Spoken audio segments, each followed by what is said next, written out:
नमस्कार दोस्तों, मैं अमित कुमार आप सभी को रेलवे हब में स्वागत करता हूं।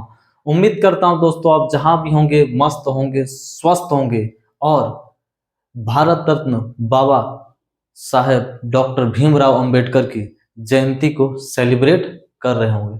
दोस्तों आज की इस वीडियो में हम लोग बात करेंगे भारत के निर्माता, भारत के नायक, भारत के संविधान के जनक और संविधान के नायक भारत रत्न बाबा साहेब भीमराव अंबेडकर के जीवन परिचय पर हम लोग चर्चा करेंगे दोस्तों।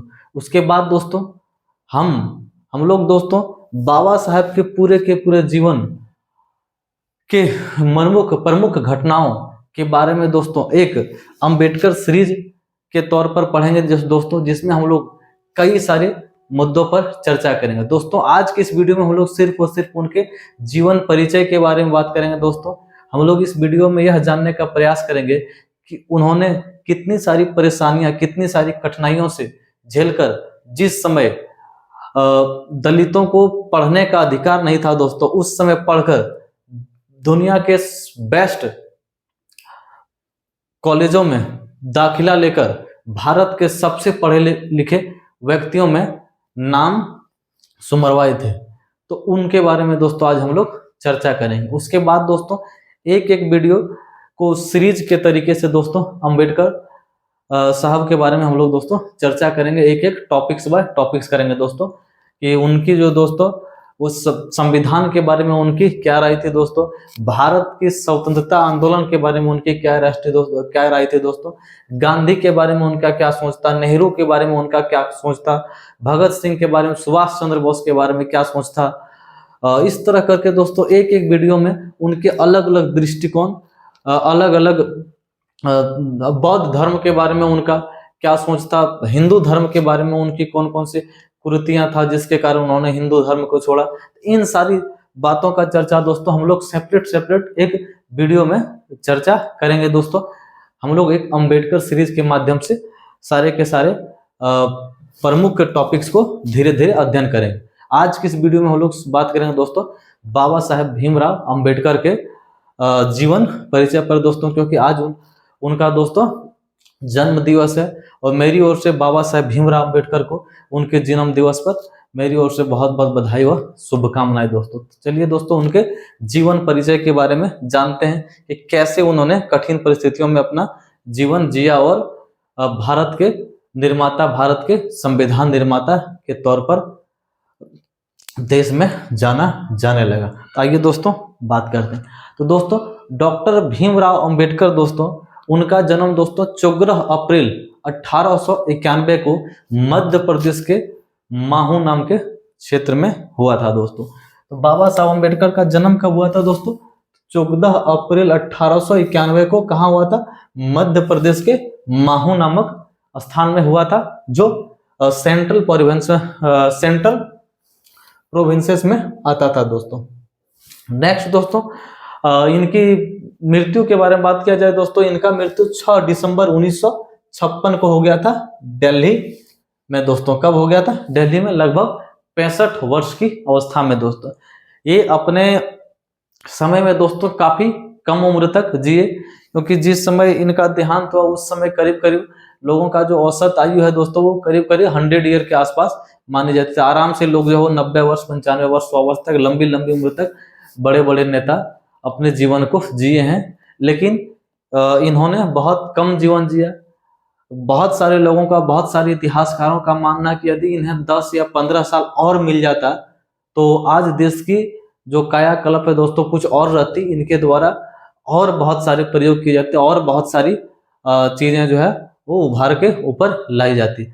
लेकिन भगवान को इतनी ही मंजूर थी कि उन्हें कम ही समय दिया गया और एक अच्छे पुरुष जो भारत के निर्माण की ओर अग्रसर था उसे बहुत कम उम्र में ही हम लोगों से छीन लिया गया दोस्तों। इनका जन्म कब हुआ था दोस्तों? 14 अप्रैल 1891 को मध्य प्रदेश के माहू नामक स्थान पर हुआ था दोस्तों। इनका पूरा नाम जो दोस्तों था वो था भीमराव रामजी अंबेडकर। डॉक्टर भीमराव अंबेडकर का पूरा नाम क्या था दोस्तों? तो भीमराव रामजी अंबेडकर। दोस्तों इनके माता का नाम दोस्तों था भीमाबाई सकपाल। इनके माता का नाम क्या था दोस्तों? भीमाबाई सकपाल। और पिता का नाम क्या था दोस्तों? रामजी सकपाल। माता का नाम क्या था दोस्तों? भीमाबाई सकपाल और पिता का नाम क्या था दोस्तों? रामजी सकपाल। माता और पिता इन्हीं दोनों के नाम से इनका नामकरण किया गया था दोस्तों। जैसे कि हम लोग देखेंगे दोस्तों, ये भीमराव में भीम जो है दोस्तों वो इनके माता के नाम से लिया गया, इनकी माता भीमा जो थी भीमाबाई उनके नाम से लिया गया, और राम जी दोस्तों इनके पिता के नाम से लिया गया दोस्तों। और अंबेडकर जो है दोस्तों वो इनके गुरु के नाम से मिलता है दोस्तों, उसको भी हम लोग जानेंगे। तो इनका पूरा नाम क्या रहता है दोस्तों? भीमराव रामजी अंबेडकर रहता है। माता का नाम भीमाबाई सकपाल और पिता का नाम रामजी सकपाल। और इनकी पत्नी के बारे में बात किया जाए दोस्तों तो इनकी पत्नी का नाम रामाबाई बाई रहता है दोस्तों। और बहुत कम ही उम्र में इनके पिता के द्वारा इनकी शादी करा दी जाती है। आपको पता है दोस्तों उस समय में बहुत ही कुरीतियां थी, बहुत ही अजीब तरह की प्रथा थी कि बच्चों को कम ही उम्र में शादी करा दी जाती थी। और बाबा साहब अम्बेडकर का भी दोस्तों बहुत कम उम्र में शादी करा दी गई थी। देखिए दोस्तों 1891 में जन्म होता है और 1906 में उनकी शादी करा दी जाती है। और जो रामाबाई है दोस्तों उसका भी मृत्यु जो है वो बहुत ही कम समय में हो जाता है और 1935 में ये जो रामाबाई इनकी पहली पत्नी है दोस्तों उसका देहांत हो जाता है 1935 में। उसके बाद दोस्तों बाबा साहब अम्बेडकर जब बहुत ज्यादा प्रख्यात मिल जाता है उनको, प्रख्याति मिल जाती है, काफी जब फेमस हो जाते हैं दोस्तों तो उनके द्वारा एक और बाद में शादी की जाती है 1948 में, जिनका नाम क्या होता है दोस्तों? सविता अम्बेडकर। जो कब किया जाता है इनके द्वारा दूसरा शादी? 1948 में। इनका दोस्तों ओरिजिनल नाम जो इनकी दूसरी वाइफ थी सविता अम्बेडकर, उसका ओरिजिनल नाम था दोस्तों डॉक्टर शारदा, जो एक डॉक्टर थी दोस्तों, जो ब्राह्मण परिवार से बिलोंग करते थे, ब्राह्मण समाज थे। लेकिन इनकी सोच इतनी अच्छी थी कि यह जातिवाद को नहीं मानते थे और बाबा साहब अम्बेडकर जैसे विद्वान व्यक्तियों से इन्होंने उनकी दोस्तों महानता को, उनकी विद्वता को देखते हुए उनसे प्रभावित होकर उन्होंने शादी की थी उनकी ये सविता अम्बेडकर ने दोस्तों बाबा साहब अम्बेडकर जो थे वो अपने माता पिता के 14वें संतान थे। उनके माता पिता के जो दोस्तों वो 14वें संतान थे। उनके माता पिता के टोटल 14 बच्चे थे दोस्तों और वो 14वें और आखिरी संतान थे। टोटल 14 बच्चों में दोस्तों सिर्फ 5 बच्चे ही जीवित रहे थे, बाकी बच्चों का निधन हो गया था। 5 बच्चों में दोस्तों ये सबसे छोटा, ऑलरेडी मैं बोल चुका हूँ दोस्तों, तो ये सबसे छोटा था दोस्तों। तो ये ऑलरेडी मैंने बता दिया, माता पिता का ये 14वां और आखिरी संतान था दोस्तों। तो ये था दोस्तों बाबा साहब अम्बेडकर का जीवन परिचय, जिसे हम लोग आगे जानने से पहले चर्चा किए। अब दोस्तों जानते हैं दोस्तों इनके फैमिली के बारे में बात किया जाए दोस्तों, इनके पूर्वजों के बारे में बात किया जाए दोस्तों, तो बाबा साहब भीमराव अम्बेडकर जी के पूर्वज जो है दोस्तों वो ब्रिटिश इंडियन आर्मी में सेना के तौर पर कार्य करते थे। इनके जो पूर्वज है दोस्तों बहुत पहले से ही इनके पूर्वज जो है वो ब्रिटिश सेना में दोस्तों सेना के रूप में कार्य करते थे और धीरे धीरे उनकी पीढ़ी दर पीढ़ी जो है दोस्तों वो सेना में काम करती आ रही थी। और दोस्तों इनके पिता के बारे में बात किया जाए दोस्तों तो इनके पिता जो है दोस्तों वो ब्रिटिश इंडियन आर्मी में दोस्तों वो सूबेदार के पोस्ट पर होते, सूबेदार के पोस्ट पर थे दोस्तों, जो काफी बड़ा रैंक माना जाता है दोस्तों, अर्थात वो अच्छे खासे अधिकारी थे, अच्छे खासे पोस्ट पर थे, अच्छा नाम था दोस्तों, क्योंकि सूबेदार रैंक के जो है अधिकारी वो बड़े अधिकारी माना जाता था दोस्तों। तो इनके पिताजी जो थे वो सूबेदार रैंक के अधिकारी थे, सूबेदार थे दोस्तों, कौन? ब्रिटिश इंडियन आर्मी में, जिसके कारण इसे दोस्तों पढ़ने का मौका मिला था। क्योंकि जब बाबा साहब अम्बेडकर के समय की बात किया जाए दोस्तों, जब इनके जन्म 1891 में हुआ, जब इनको स्कूली शिक्षा की बात हो रही थी दोस्तों, उस समय इनके जाति को, दलितों को पढ़ने का अधिकार नहीं था दोस्तों। पढ़ने का अधिकार उस समय सिर्फ और सिर्फ सवर्ण जाति अर्थात बड़े जाति के जो बच्चे थे दोस्तों उसी को था। दलित जाति को उसमें पढ़ने का अधिकार नहीं था। उसे बोला जाता था कि सिर्फ और सिर्फ उसका जो है काम वो सवर्णों का दोस्तों सेवा करने का काम है, उसे पढ़ने का अधिकार नहीं था दोस्तों।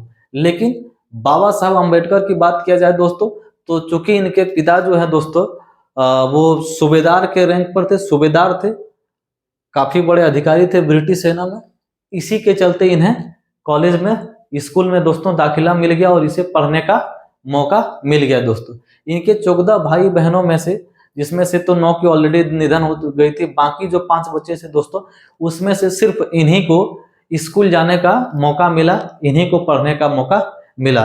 जब दोस्तों इनको स्कूल जाने का मौका मिल रहा था, उस समय इनके माताजी के द्वारा काफी इन्हें समझाया गया था। इनके माताजी के द्वारा इनके मन में ये डाला गया कि देखो बच्चा, तुम पहली बार अपने समाज से पढ़ने जा रहे हो सकता है कि तुम्हें जो स्कूल में जाने पर पहला दिन है वो बहुत बुरी स्थितियों का सामना करना पड़ सकता है, क्योंकि वहां जो भी बच्चे आएंगे सारे के सारे अपर कास्ट के सारे स्वर्ण जाति के बच्चे आएंगे। और आज तक दोस्तों स्कूल में कोई भी दलित बच्चा पढ़ने नहीं गया है। तुम पहला वो दलित बच्चा हो जो स्कूल में जाओगे। हो सकता है कि वो तुम्हारे साथ बुरे व्यवहार करे, लेकिन तुमको उससे ना ही लड़ना है, ना ही झगड़ना है, और ना ही तुम्हें अपने आप में मतलब ये अपने आप में जो दोस्तों वो ये महसूस नहीं करना, अपने आप में जो वो घिनना महसूस नहीं करना है।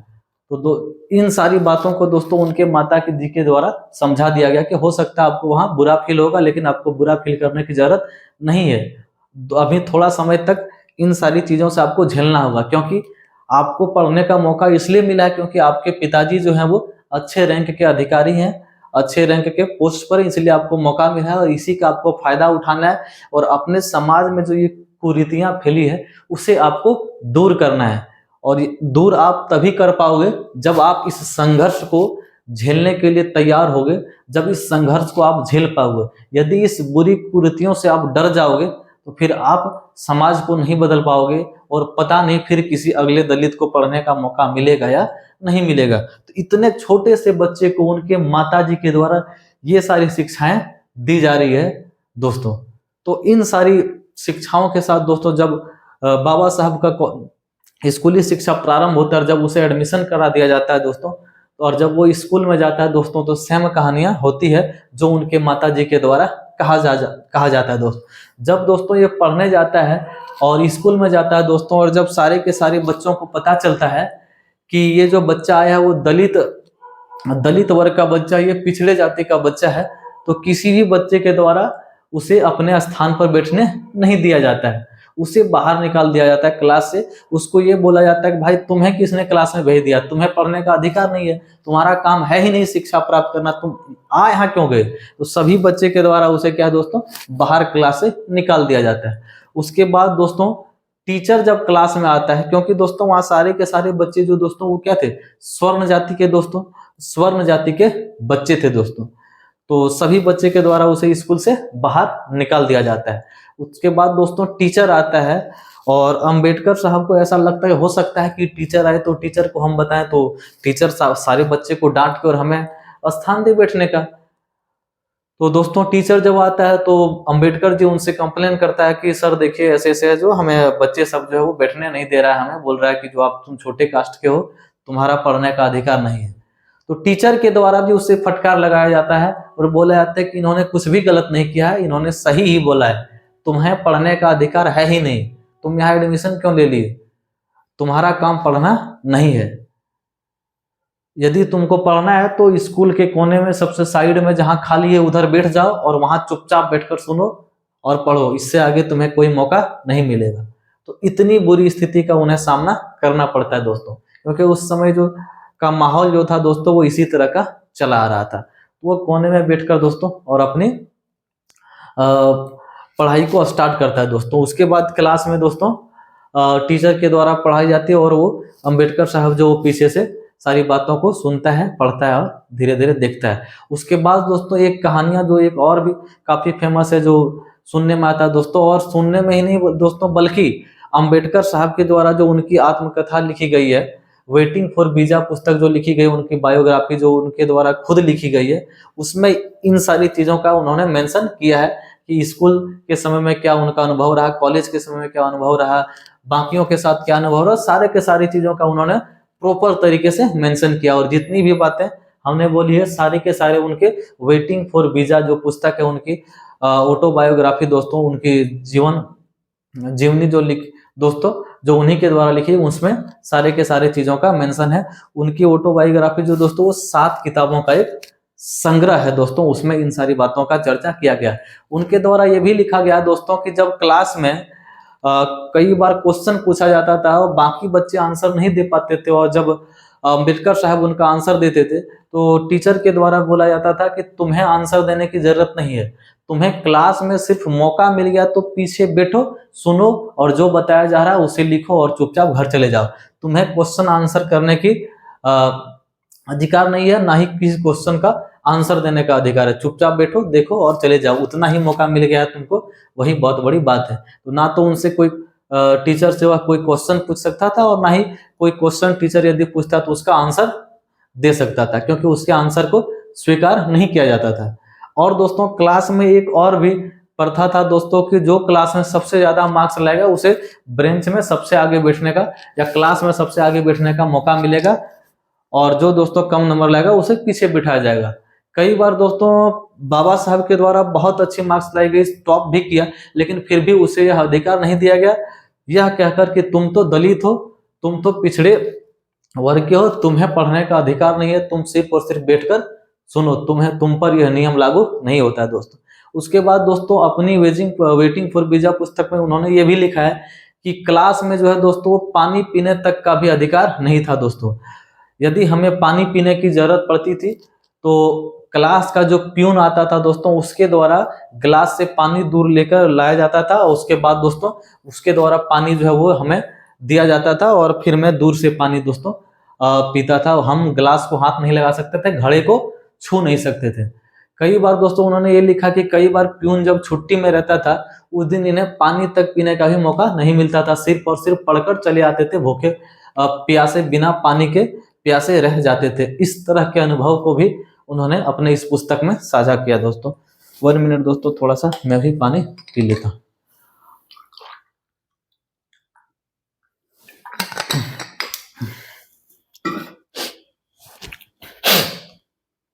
तो इन सारी कुरीतियों, इन सारी चीजों का दोस्तों बाबा साहब अम्बेडकर के द्वारा शुरू में झेलना पड़ता है दोस्तों।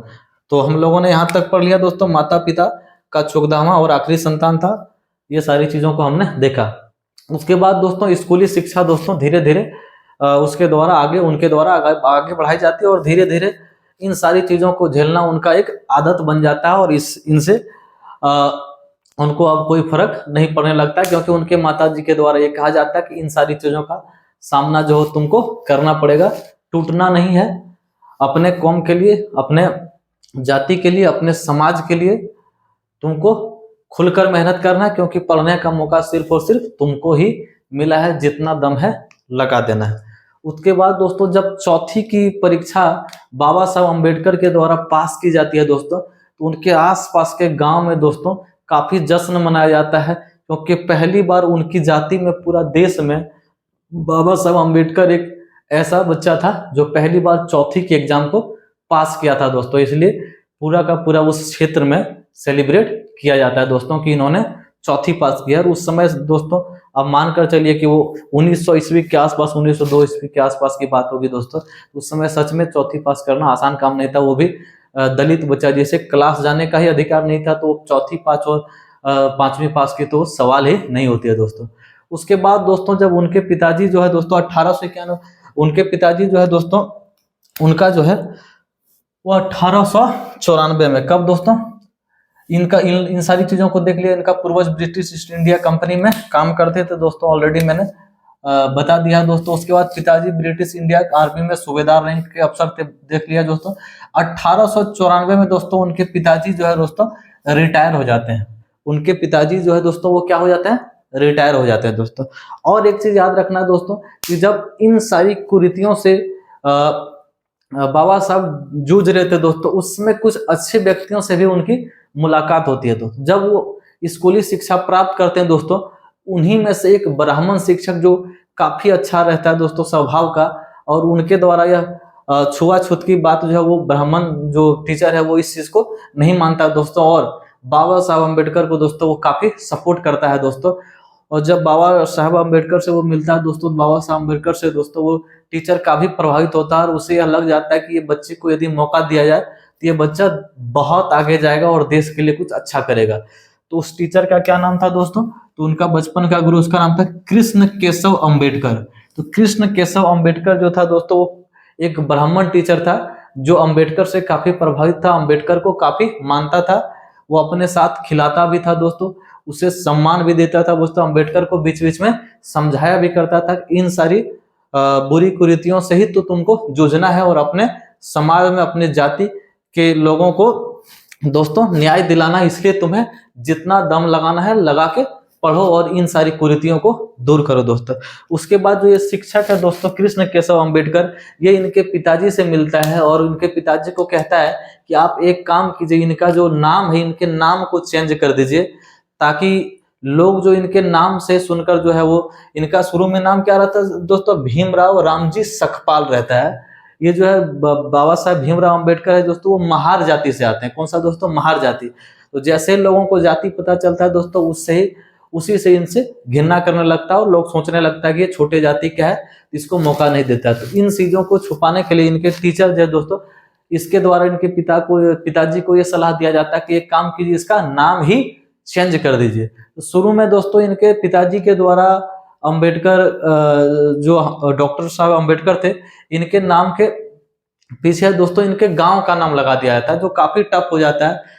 फिर दोस्तों जो शिक्षक है दोस्तों, उनके द्वारा ये कहा जाता है कि एक काम कीजिए, उस गांव के नाम को हटाकर इसे एक काम करते हैं, हम अपना जो है टाइटल है वो इसको देते हैं, जिससे कि ये टाइटल है इसको सुरक्षा प्रदान करेगा, लोग इसके जाति को इमीडिएट पकड़ नहीं पाएगा, तुरंत समझ नहीं पाएगा। तो यहीं से दोस्तों ये जो इनका गुरु था कृष्ण केशव अंबेडकर, जो दोस्तों ये इन्हीं के द्वारा अपना सरनेम, जो एक ब्राह्मण टीचर था, उन्हीं के द्वारा यह सरनेम अंबेडकर बाबा साहब अंबेडकर को मिला है दोस्तों। तब उनका नाम भीमराव रामजी सखपाल से सखपाल हटाकर दोस्तों अंबेडकर किया गया दोस्तों।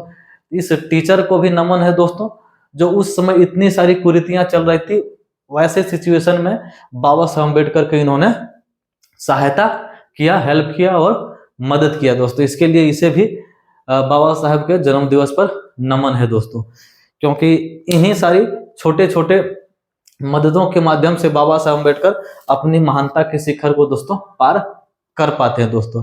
तो ये इनके ही द्वारा दोस्तों ये अंबेडकर टाइटल दिया जाता है। अंबेडकर एक ब्राह्मण टाइटल था दोस्तों, जो उनके गुरु के द्वारा अंबेडकर साहब को दी जाती है दोस्तों।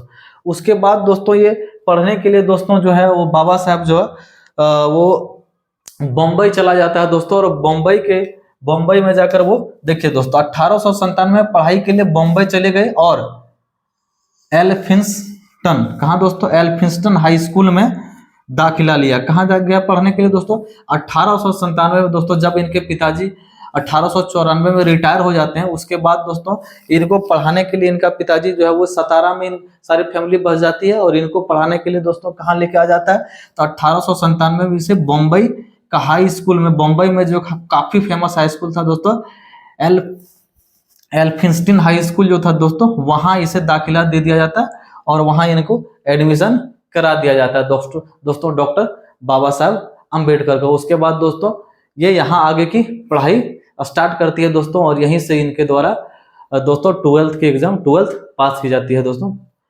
तो और दोस्तों ये जब यहाँ हाई स्कूल में, बम्बई के हाई स्कूल में जब पढ़ रहे थे दोस्तों बाबा साहब अंबेडकर, तो यह पढ़ने में काफी ज्यादा तेज थे दोस्तों और काफी पढ़ने में ध्यान लगाए रहते थे, और इनके दिमाग में एक बैठ गया था कि यदि इस समाज को बदलना है तो यह काम हमें ही करना पड़ेगा, इसका भार जो है वो हमें ही उठाना पड़ेगा, और हमें मौका मिला जितना ज्यादा से ज्यादा हो सके मैं ज्यादा से ज्यादा समय पढ़ूं और इस मौके का फायदा उठाऊं दोस्तों।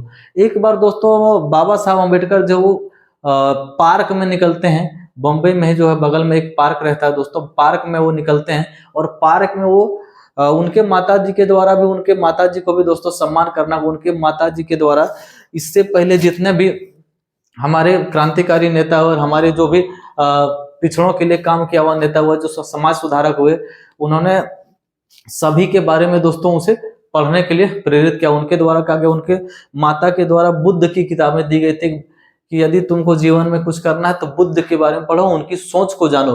ज्योतिबा फुल्ले के किताब को दिया गया। तो इन सारी चीजों को दोस्तों उनके माताजी के द्वारा बताया गया, उन्हें सपोर्ट किया गया दोस्तों। इन सारी घटनाओं को पढ़ो जिससे तुम्हें आगे बढ़ने की प्रेरणा मिलेगा। तो दोस्तों जब एक दिन पार्क जाते हैं बाबा साहब अम्बेडकर, वो पार्क में घूमने, तो वहां बैठते हैं और वहां एक किताब को पढ़ रहे होते हैं, और उस किताब में क्या पढ़ रहे होते हैं दोस्तों, वो बुद्ध के जीवन के बारे में पढ़ रहा होता है जब बाबा साहब अम्बेडकर।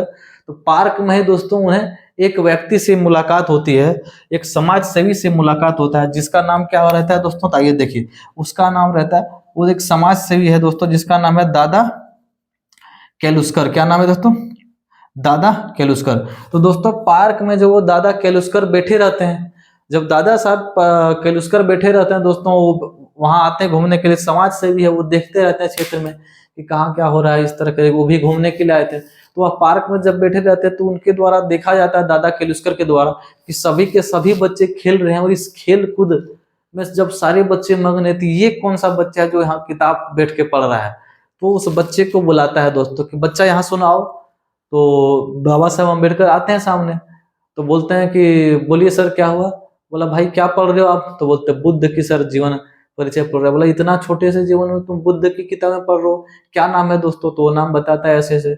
बोलता आओ हमारे पास बैठो। तो अम्बेडकर साहब जो वो डर से उनके पास नहीं आते हैं, बोलता अरे भाई आओ यार, बैठो यार हमारे पास, क्या प्रॉब्लम, हम तो आपको बुला रहे हैं ना। नहीं नहीं, हम आपके पास नहीं आ सकते हैं, हम काफी छोटे जाति के, हम आपके बराबर के नहीं हैं, हम आपके पास नहीं बैठ सकते हैं। उनके द्वारा ये बातें कही जाती है बाबा साहब अम्बेडकर के द्वारा। दोस्तों ये कितनी शर्म की बात है दोस्तों कि उनके द्वारा जब ये बातें कही होगी तो उनको कैसे दर्द हुआ, उनके दिल को कैसे चोट हुआ कि हम छोटे जाति के आपके बराबर नहीं बैठ सकते हैं दोस्तों। लेकिन इन सारी चीजों को उन्होंने सामना की, इन सारी चीजों को झेला, मगर वो कभी टूटे नहीं दोस्तों, डटे रहे, बने रहे और अपने कर्तव्य पथ पर चलते रहे दोस्तों। फिर दोस्तों दादा साहब केलुस्कर के द्वारा कहा गया कि भाई आप आ जाओ, हम इन सारी कुरीतियों को, इन सारी छुआछूत को नहीं मानते हैं, आप आओ हमारे साथ बैठो दोस्तों, आओ भाई हमें बताओ, हम तुमसे काफी प्रभावित हुए हैं। जब सारे के सारे बच्चे खेल रहे हैं और इस खेल कूद में सारे बच्चे व्यस्त हैं और उसमें तुम पढ़ रहे हो, तो कहीं ना कहीं तो कुछ खास बात है तुम में कुछ कर गुजरने की तमन्ना है। और ऐसे ही बच्चों की हमें तलाश रहती है दोस्तों, क्योंकि हम एक समाज सेवी के काम करते हैं और समाज सेवा में मेरा काम रहता है कि जो भी अच्छा बच्चा है, जो भी उसे पकड़कर लाया जाए और उसे कुछ समाज के लिए बेहतर कराया जाए। और हमारे नज़र में तुमसे बड़ा और बेहतर कौन कर सकता है समाज के लिए, जो सारे बच्चे जब खेलने में व्यस्त हैं और उस समय तुम किताबें पढ़ रहे हो, वो भी किसकी, बुद्ध की किताबें पढ़ रहे हो। तो उनसे प्रभावित होता है दोस्तों। और फिर वो जो दादा साहब दोस्तों कुलेस्कर हैं, वो इनसे मिलते हैं और उनको काफी समझाता है और उनको दोस्तों बोलता है, फिर उनसे सारे पूछता है भाई क्या टारगेट रखो, क्या अचीव रखो। तो उनके द्वारा बताया जाता है कि भाई हमने, बाबा साहब बोलते हैं कि हमने सर ये अपना टारगेट सेट किया कि हमारे जो समाज के लोगों के साथ जो ये भेदभाव की जाती है, जिसे पिछड़े के नाम पर, जैसे दलित के नाम पर, छुआछूत के नाम पर उसे जो इस तरह की घटनाओं का सामना करना पड़ता है, इसे हमें दूर करना, इसके लिए हमको बहुत कुछ करना है, बहुत पढ़ना है। तो उनके बाद उनको सारे के सारे डिटेल उनके द्वारा पूछा तो भाई कहाँ हो, क्या हो। फिर वो समझ जाता है दोस्तों कि इस बच्चे के अंदर जो है वो आगे बढ़ने की ललक है, यदि इसे थोड़ा सा हेल्प किया जाए तो हो सकता है ये आगे बढ़ जाए, देश के लिए कुछ करे। फिर दोस्तों दादा साहब केलुस्कर के ही द्वारा, किसके द्वारा दोस्तों, दादा साहब केलुस्कर के ही द्वारा उन्हें बड़ौदा नरेश के पास ले जाया जाता है। कहाँ दोस्तों, बड़ौदा नरेश के पास। उस समय दोस्तों बड़ौदा के नरेश जो होते थे, उसका नाम क्या था उसमें से, उस समय नरेश था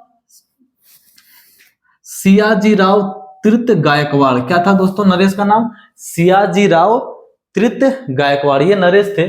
और ये क्या करते थे दोस्तों, बच्चों को स्कॉलरशिप देते थे। क्या देते थे दोस्तों, क्या देते थे, तो बच्चों को स्कॉलरशिप देते थे। इनका ये रहता था कि जो अच्छा बच्चा है उसको समाज से बाहर निकाला जाए दोस्तों, और बाहर निकाल के और उसे पढ़ने के लिए स्कॉलरशिप दिया जाए। और जब वो बच्चा अच्छा करके कुछ आएगा तो हमारे लिए जो है वो काम करेगा, हमारे यहाँ काम करेगा, हमारे अधिकारी के तौर पर काम करेगा जब वो बच्चा अच्छा करके आएगा। तो दादा साहब केलुस्कर के द्वारा ये समाज सेवी जो थे, इनके द्वारा बाबा साहब अम्बेडकर को कहाँ लेके चला गया, इन्होंने लेकर कहाँ चला गया, तो बड़ौदा के नरेश जो सियाजी राव तृत गायकवाड़ थे उनके पास लेके गया और उनको बताया गया कि सर आप इसे जो है राजा जी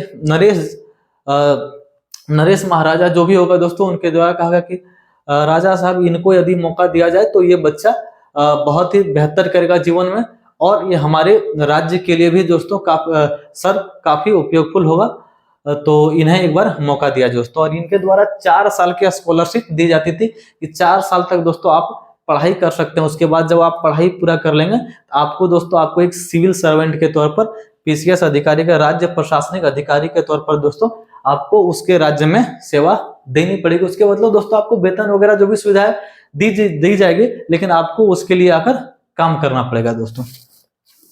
तो बड़ौदा नरेश के पास कौन लेकर जाता है दोस्तों? जो सियाजी राव तृतीय गायकवाड़ थे, इनके पास लेकर कौन जाता है बाबा साहब को? तो यही लेकर जाते हैं, दादा केलुस्कर लेकर जाते हैं। और ये भी एक स्वर्ण जाति के ही थे दोस्तों, लेकिन फिर भी बाबा साहब अम्बेडकर को इन्होंने काफी सपोर्ट किया और सम्मान किया, क्योंकि इनकी प्रतिभा को देखकर वो काफी दोस्तों ये हुए, उत्साहित हुए, और उनको लगा कि इसे मौका दिया जाए दोस्तों। और 1913 में दोस्तों आपको याद रखना कि उनके पिताजी का भी देहांत हो जाता है। किनके?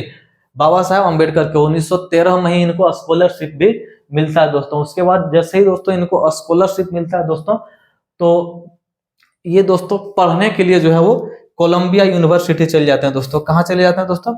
कोलंबिया यूनिवर्सिटी, अमेरिका चले जाते हैं पढ़ने के लिए, हायर डिग्री प्राप्त करने के लिए दोस्तों। तो बीए की डिग्री दोस्तों ये यूनिवर्सिटी बॉम्बे जो है वहां से इन्होंने सबसे पहले बीए की डिग्री प्राप्त की दोस्तों। उसके बाद इसको स्कॉलरशिप मिल जाती है दोस्तों, और स्कॉलरशिप मिलने के बाद दोस्तों ये कोलंबिया यूनिवर्सिटी चले जाते हैं स्कॉलरशिप पर। किनके? जो ये बड़ौदा नरेश जो सियाजी राव तृतीय हैं गायकवाड़ जो है, इनके द्वारा 4 साल की स्कॉलरशिप दी जाती है, जिसमें दोस्तों महीने के 25 रुपया दिए जाते हैं। और उस समय 25 रुपया काफी होता था दोस्तों, आप आराम से पढ़ाई लिखाई कर सकते थे दोस्तों। तो इन्हीं के मदद से दोस्तों बाबा साहब अम्बेडकर जो है वो कहाँ चले जाते हैं? तो कोलंबिया यूनिवर्सिटी अमेरिका चले जाते हैं, और वहां ये एमए और पीएचडी करते हैं। उसके बाद दोस्तों ये लंदन स्कूल ऑफ इकोनॉमिक्स, जो आपका इंग्लैंड ब्रिटेन में पढ़ता था दोस्तों, वहां भी इन्होंने एमएससी और डीएससी, डॉक्टर ऑफ साइंस की डिग्री प्राप्त करते हैं। और भारत में सबसे पहले डॉक्टर ऑफ साइंस की डिग्री प्राप्त करने वाला व्यक्ति कौन थे? तो वो थे बाबा साहब अम्बेडकर दोस्तों। उनके द्वारा London of school of economics से इन सारी डिग्रियों को प्राप्त किया जाता है दोस्तों। उसके बाद दोस्तों क्या होता है? 1917 में जून के महीने में वापस आ जाते हैं। क्यों? क्योंकि दोस्तों 13 में जब गया है तो 17 में वापस आना है, क्योंकि 4 साल का समय क्या होता है? समाप्त हो जाता है। 4 साल में ही दोनों में इन्होंने यूनिवर्सिटी ऑफ बॉम्बे कोलंबिया में शिक्षा प्राप्त करने के बाद लंदन स्कूल ऑफ इकोनॉमिक्स में जाते हैं, और वहां से दोस्तों जब उनका पढ़ाई अधूरा ही रहता है, लेकिन उनको आना पड़ता है क्योंकि स्कॉलरशिप उनका समाप्त होता है। बाकी वो बाद में फिर से जब उनको मौका मिलता है तो वो जाकर अपने पढ़ाई को पूरा करते हैं लंदन ऑफ इकोनॉमिक्स से, और वहां से एमएससी और डीएससी की डिग्री प्राप्त करते हैं दोस्तों। तो 1917 के जून में महीने में वो वापस आता है, और बड़ौदा में वो सेना के सचिव बन जाते हैं, क्योंकि उन्होंने ये वचन दिया था, वादा किया था दोस्तों कि यदि आप स्कॉलरशिप पर हमें पढ़ने भेजते हैं तो फिर वहां से वापस जब आएंगे तो हम आपके सैन्य अधिकारी के रूप में या आपके यहाँ सिविल सर्वेंट के रूप में कार्य करेंगे दोस्तों। तो वह वापस आता है और एक सिविल सर्वेंट के तौर पर बड़ौदा में सेना का सचिव इन्हें बना दिया जाता है दोस्तों, बना दिया जाता है दोस्तों। यदि दोस्तों बात किया जाए तो दोस्तों बाबा साहब अम्बेडकर के पास करीब करीब 32 डिग्रियां थी दोस्तों। और यदि बात किया जाए दोस्तों तो उस समय पूरे के पूरे भारत में इनसे ज्यादा पढ़ा लिखा दोस्तों कोई भी व्यक्ति नहीं था। पूरे भारत में बात किया जाए दोस्तों तो वेल क्वालिफाइड व्यक्ति उस समय इनके टक्कर देने वाला कोई व्यक्ति नहीं था, क्योंकि इन्होंने दोस्तों पॉलिटिकल साइंस की भी पढ़ाई की थी, इकोनॉमिक्स की पढ़ाई भी की थी, लॉ की भी पढ़ाई की थी दोस्तों। तो हर फील्ड में यह पारंगत थे। किसी भी फील्ड में आप आ जाइए, इन्हें आप चुनौती नहीं देखते। अपनी बुद्धिमत्ता से इतनी फेमस थे दोस्तों कि इन्हें हर सब्जेक्ट में महारत हासिल था दोस्तों। बाबा साहब अम्बेडकर के बारे में कहा जाता है दोस्तों कि इन्हें 9 भाषाओं पर पकड़ था दोस्तों। 9 भाषाओं में यह प्रख्यात थे दोस्तों। 9 भाषा में दोस्तों हिंदी, इंग्लिश तो उन्हें आती है, साथ का साथ इन्हें संस्कृत भाषा भी दोस्तों आती थी। शुरू में इन्होंने संस्कृत भाषा रखने का प्रयास किया था, लेकिन टीचरों के द्वारा इसे संस्कृत रखने का मौका नहीं दिया था। तब इन्होंने पारसी को रख लिया था दोस्तों और पारसी से पढ़ा था, क्योंकि टीचरों के द्वारा क्या गया था कि संस्कृत पढ़ने का जो अधिकार है सिर्फ और सिर्फ ब्राह्मणों का है, तुम्हें पढ़ने का अधिकार नहीं है, लेकिन बाद में इन्होंने अपनी मेहनत से संस्कृत को भी पढ़ा था और संस्कृत के व्याकरण को भी यह बहुत बेहतर तरीके से समझते थे दोस्तों।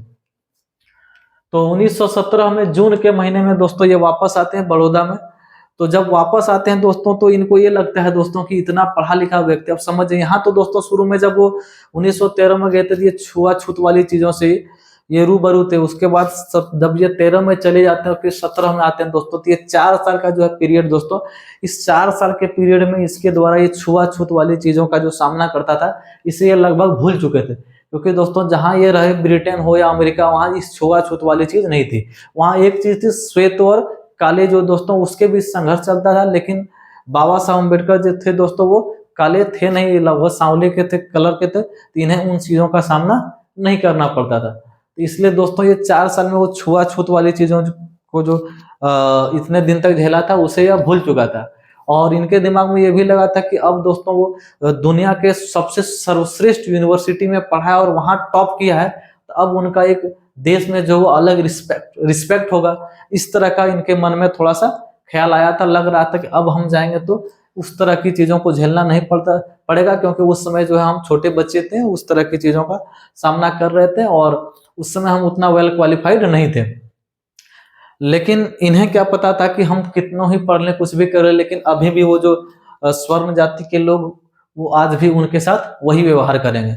वो जब वहां से दोस्तों आते हैं अमेरिका से, लंदन, सॉरी दोस्तों आपका लंदन से जब वो वापस आते हैं तो उनको लगता है कि अब फाइनली उनका जो है वहां से वापस आएंगे तो उनको कहाँ जाना है दोस्तों, बड़ौदा में जाना है। वहां उनको सिविल सर्वेंट के तौर में काम करना। तो उन्हें लगा कि बड़ौदा का जो महाराज है उनके द्वारा किसी के द्वारा किसी को भेजा जाएगा पिकअप करने के लिए, लेकिन वो आते हैं तो उसे वो देखता है कि वहां कोई भी उसे लेने के लिए नहीं आया है। फिर जाकर वो बड़ौदा के महाराजा से मिलते हैं और उसके द्वारा बता दिया जाता है कि भाई ठीक है, तुम पढ़ के आ गए हो, तुम जो है वो आज से बड़ौदा में सेना का सचिव के रूप में कार्य करोगे और वहीं से तुमको अपना काम स्टार्ट करना दोस्तों। तो उनके द्वारा कहा जाता है कि सर ठीक है, हम तो वर्क करेंगे, महाराजा जी, राजा जी जो भी है दोस्तों, हम करेंगे काम, नरेश हे बड़ौदा नरेश, हम वर्क करेंगे, लेकिन हमें रहने के लिए कोई जगह चाहिए। बोला ठीक है, जगह का प्रबंध करते हैं, तब तक तुम भी देखो यदि कोई जगह मिल जाता है तो ठीक है दोस्तों। जब दोस्तों बाबा साहब दोस्तों पहले दिन जब अपने ड्यूटी पे जाते हैं, वो सेना का सचिव रहते हैं दोस्तों, तो जब जाते हैं तो उनके साथ फिर वही दुर्व्यवहार होता है जो पहले से चला आता है दोस्तों। जब वो अपने जाते हैं कुर्सी पर बैठते हैं, जब लोगों को पता चलता है कि ये जो नया सचिव आया है वो निम्न कुल का है, निम्न जाति का है दोस्तों, दलित है, तो किसी के द्वारा भी उसे एक्सेप्ट नहीं किया जाता और उनका जो टेबल है दोस्तों वो रूम के एक साइड में कोने में लगा दिया जाता है। और जो भी उनके प्यून वगैरह रहते हैं दोस्तों, उसके द्वारा कहा जाता है कि तुम कितना भी बड़ा बन जाओ, लेकिन हो तो तुम दलित ही ना, इसलिए तुम हमारे बराबर नहीं कर सकते, हम तुम्हें छू नहीं सकते हैं, हाथ से फाइल नहीं दे सकते हैं, क्योंकि हम अछूत हो जाएंगे, हम अछूत हो जाएंगे। तो इसलिए दोस्तों जब भी वो बाबा साहब अम्बेडकर लिखते हैं अपने वेटिंग फॉर वीजा में कि जब हमें फाइल भी दी जाती थी तो हमें फाइल फेंक कर दी जाती थी, ताकि हम किसी से टच नहीं हो जाए, और हमारे लिए पानी जो है दोस्तों वो अलग से लाकर रख दिया जाता था, हमें उसी से पानी पीना है दोस्तों। तो अभी भी वो दुर्व्यवहार जो है वो हमारे साथ बना ही रहता था, जिसे हमें उम्मीद नहीं थी, लेकिन हमें उसे एक्सेप्ट करने में कोई प्रॉब्लम नहीं हुआ, क्योंकि हमने उसे पहले भी झेला था। इन सारी चीजों का जिक्र की जाती है। उसके बाद दोस्तों जब वह ड्यूटी करके निकलता है तो वह अपना रहने के लिए जो है वो सबसे पहले रूम खोजने के लिए निकलता है। उनका ही एक और दोस्त उनके साथ रहता है दोस्तों, वह दोस्त के साथ अपना रूम खोजने के लिए निकलता है। और जैसे ही रूम खोजने के लिए निकलता है तो बहुत सारे लोगों से मिलता है, बहुत सारे रूम मिलता है, लेकिन कोई भी रूम देने के लिए तैयार नहीं होता है। रूम नहीं देने का एक ही वजह रहता है कि सभी लोग बोलता है कि तुम दलित हो, दलितों के लिए कोई निम्न जाति के लोगों को रूम हम दे नहीं सकते, हमारा जो है वो घर अपवित्र हो जाएगा। तो यह कहकर उन्हें निकाल दिया जाता है और उन्हें रूम नहीं दिया जाता है दोस्तों।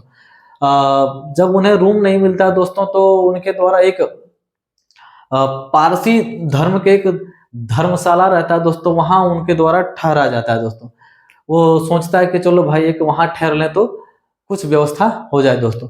लेकिन वहां जब ठहरता है दोस्तों और जब वो वहां रहता है दोस्तों तो 10-11 दिन तक रहता है। जब उनके मालिक जो है दोस्तों, पारसी धर्म का जो धर्मशाला का जो मालिक, उसको पता चलता है कि ये जो वो नीच कुल का है, तो उसके द्वारा आता है दोस्तों और बोला जाता है भाई तुम यहाँ जो है वो क्यों रह रहे हो, मतलब तुम पारसी धर्म के नहीं हो तो तुम रह रहे हो, तुम बताए क्यों नहीं।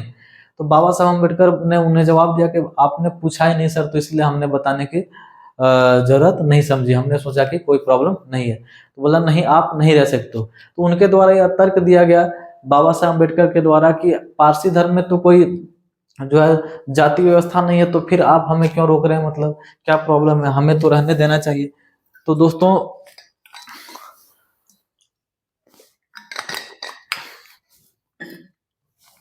उसके बाद दोस्तों पारसी धर्म के कई सारे गांव के लोग हैं वो लाठी डंडा लेकर इन्हें मारने के लिए आ जाता है कि तुम हमारे धर्म को भ्रष्ट कर देगे, तुम नीची कुल के लोग आकर और हमारे यहाँ ठहर गए, हमारे धर्मशाला को तुमने ये कर दिया। तो किसी तरह दोस्तों वहां से जान बचाकर यह निकल जाते हैं बाबा साहब अम्बेडकर दोस्तों। उसके बाद दोस्त एक उनका दोस्त एक हिंदू दोस्त रहता है उनके साथ, और एक दोस्त जो उनके साथ का ही पढ़ा लिखा था दोस्तों, उनके यूनिवर्सिटी का काफी वेल क्वालिफाइड था दोस्तों। तो उनको ये सपना लग रहा था कि ये हमारे दोस्त ये हमारे साथ बैठते उठते हैं, ये छुआछूत को नहीं मानता है, तो हो सकता है कि ये व्यवस्था कर दे। तो एक दोस्त उनका साथी था जो अपने ही धर्म का हिंदू का था, और दूसरा एक ईसाई धर्म का दोस्तों। तो हिंदू धर्म का जो साथी है जो एक सवर्ण था, उनसे पूछता है कि क्या भाई आप तो हमारे दोस्त हो, आप छुआछूत को नहीं मानते, तो क्या आप हमें अपने घर में रख लोगे, हमारे लिए कुछ व्यवस्था करोगे।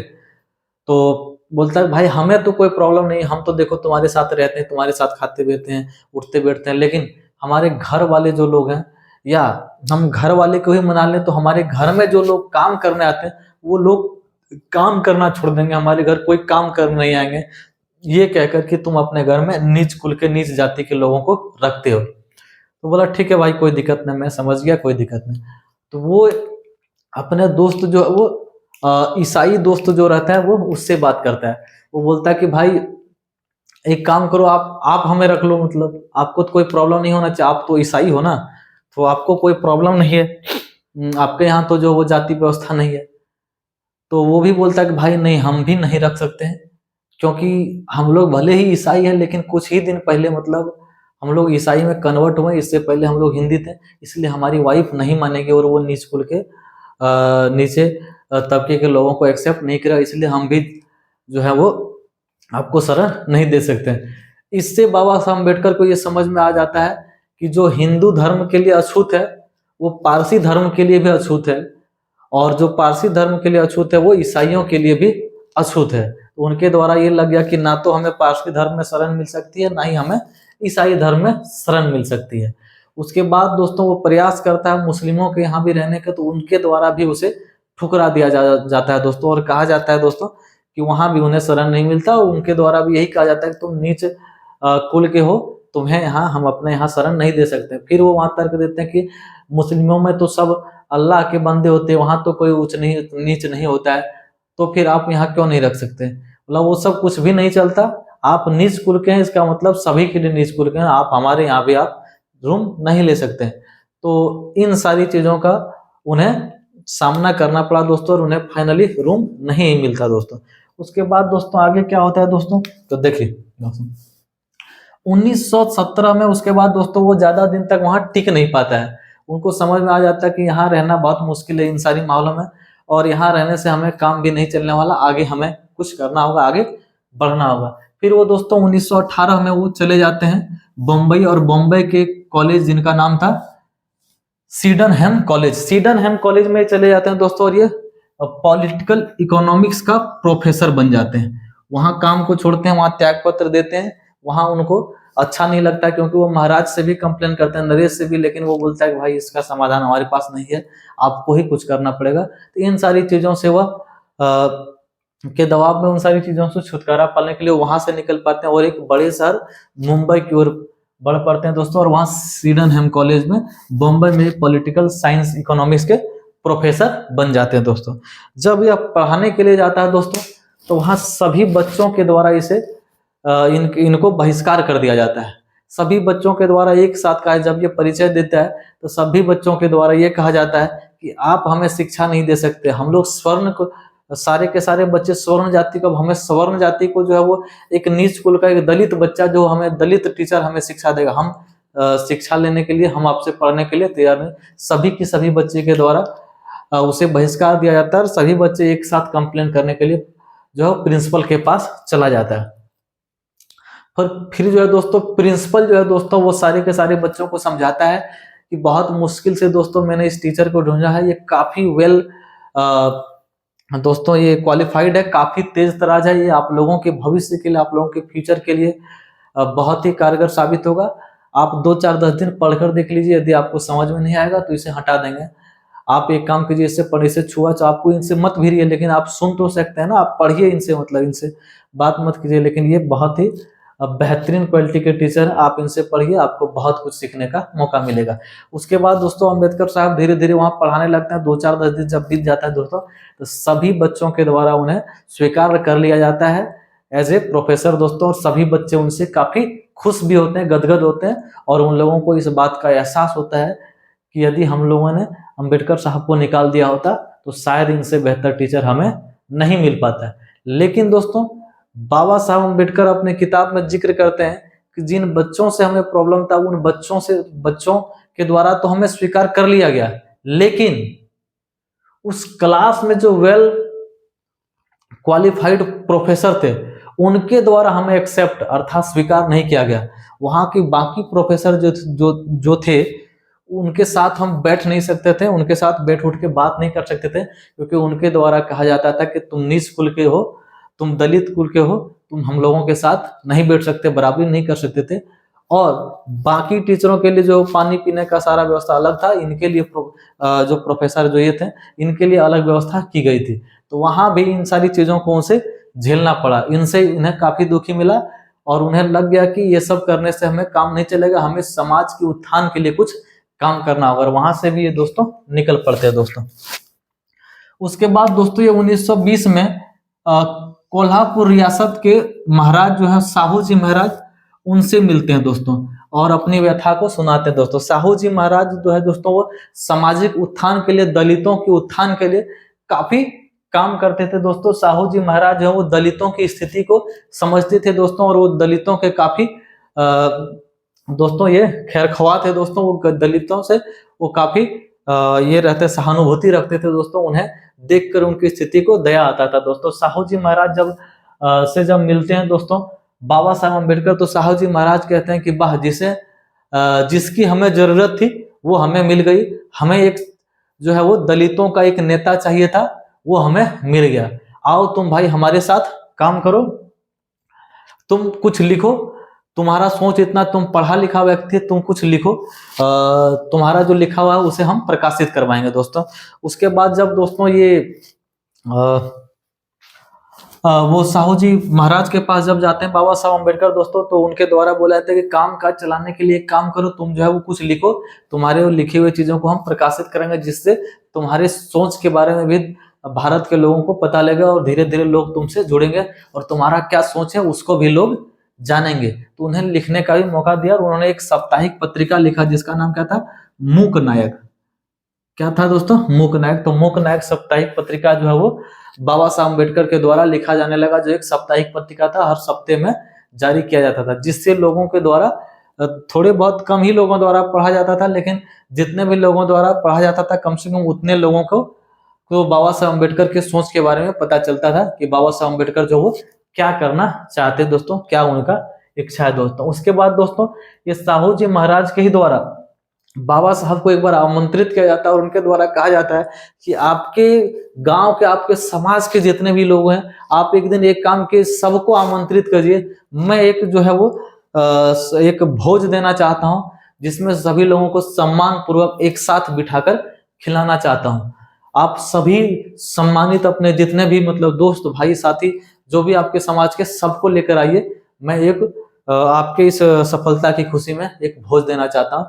और ये जो बाबा साहब अम्बेडकर दोस्तों वो अपने जो इलाके, अपने क्षेत्र के जितने भी दलित बच्चे, दलित जो रहते हैं, मतलब जनता रहते, लोग रहते, उन्हें लगा आता है, और उन्हें पूरे साथ को बिठाकर बाबा साहब अम्बेडकर दोस्तों उस साथ में भोज का आयोजन किया जाता है साहू जी महाराज के द्वारा। और इस तरह दोस्तों बाबा साहब अम्बेडकर को उनके द्वारा सपोर्ट किया जाता है दोस्तों। उसके बाद दोस्तों 1924 में दोस्तों फिर यहाँ से भी दोस्तों बाबा साहब अम्बेडकर आगे बढ़ते हैं, और उनको समझ में आ जाता है कि इस तरह जो है वो अभी भी काम नहीं चलने वाला, और भी हमें आगे काम करना होगा। और उनके द्वारा दोस्तों बहिष्कृत हितकारिणी सभा का स्थापना की जाती है दोस्तों।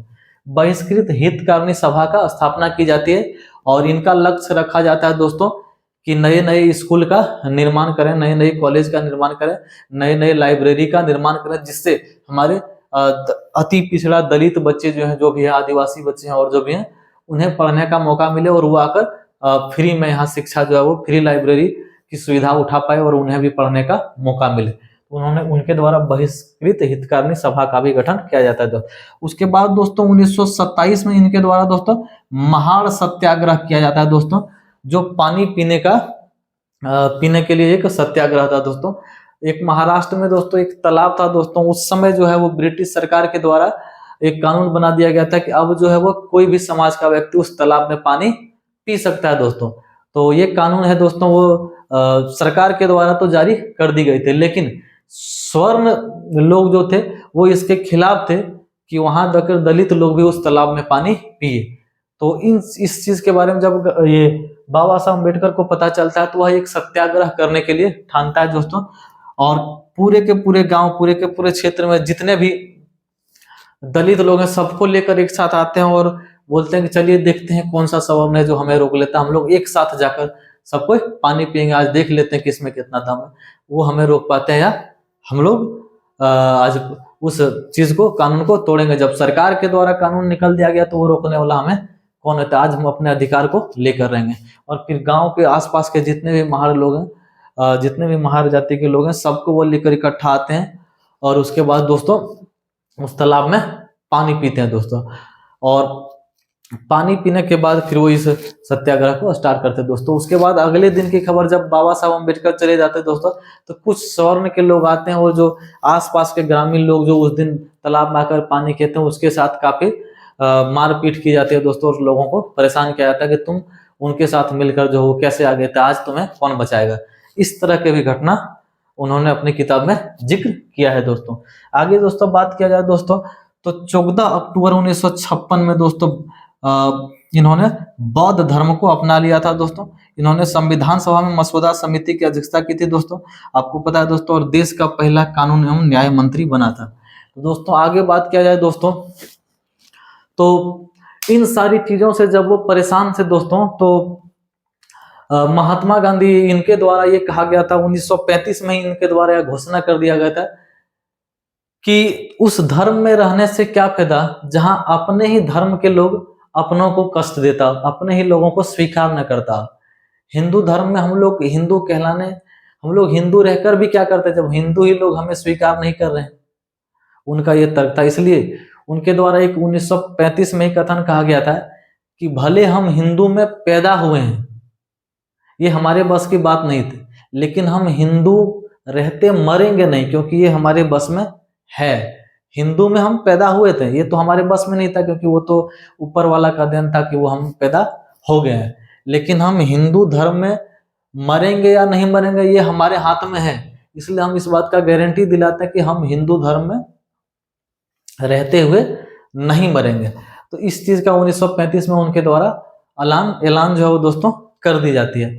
उसके बाद जब इस बात का महात्मा गांधी का पता चलता है तो महात्मा गांधी के द्वारा दोस्तों काफी समझाया भी जाता है कि आप इस तरह का कदम मत उठाइए, इससे जो है वो कुछ नहीं होगा, आप रहिए, हम जो है वो देश के लिए इस तरह के काम को, जो इस तरह का आप लोगों के बीच जो छुआछूत वाला जो भेदभाव हो रहा है, इस पर हम काम करेंगे। तो उनके द्वारा क्या काम करेंगे भाई, तो आप काम करिए, मतलब आप किस तरह का मतलब बात कर रहे हैं। आप अभी तक जो है वो इतना दिन तक आप राजनीति में लंबा समय तक बिता दें, लेकिन आपने अभी तक क्या काम किया दलितों के लिए?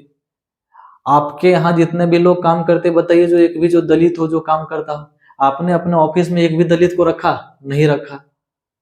तो जब आपके यहाँ एक दलित काम ही नहीं किया है ना, आप दलित से ये करते हैं, तो फिर आप कैसे बोल सकते हैं कि आप दलितों के लिए काम किया?